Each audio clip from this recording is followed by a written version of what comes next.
Hi. When 2020 started, we had no idea what it had in store for us. Most of us wanted 2020 to be my year.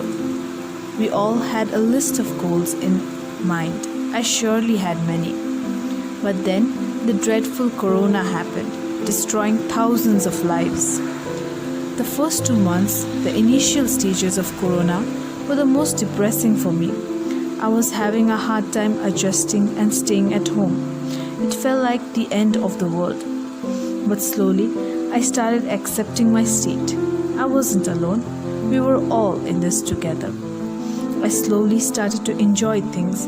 The abundant time I had in my hand right now wasn't going to come back.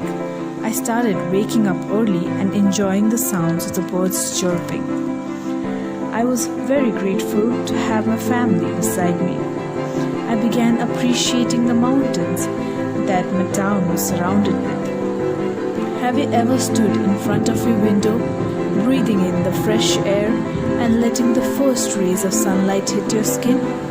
Because I did, and never did I feel as alive as I did then. You know, I had my moments of sadness then too, and I still have them now. Although I thought I was on my path to being happy. What I realized then was sadness never left your side. You just need to accept it. And when I think about it now, if I didn't have sad days, I don't think I'd appreciate those happy days as much as I did now.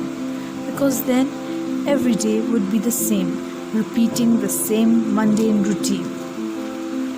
I sometimes did not text my friends for weeks on an end.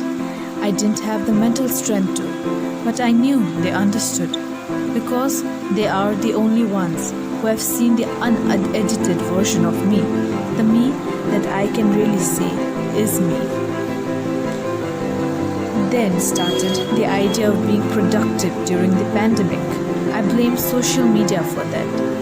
Everyone was in this race of doing something productive with their life. Painting, cooking, working out, yoga, well, you name it. I, on the other hand, after scrolling for hours and hours on an end on social media, felt like the most useless person ever. You can't blame me for that, can you? Then started my cycle of deleting and downloading my social media apps.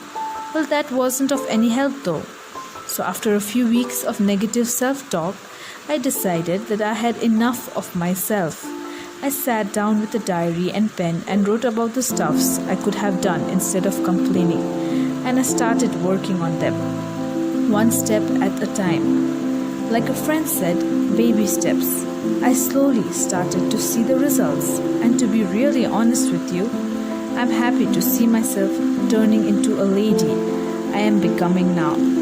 I realize that everything has its time, and there's no use beating yourself up about it, about the things you cannot do.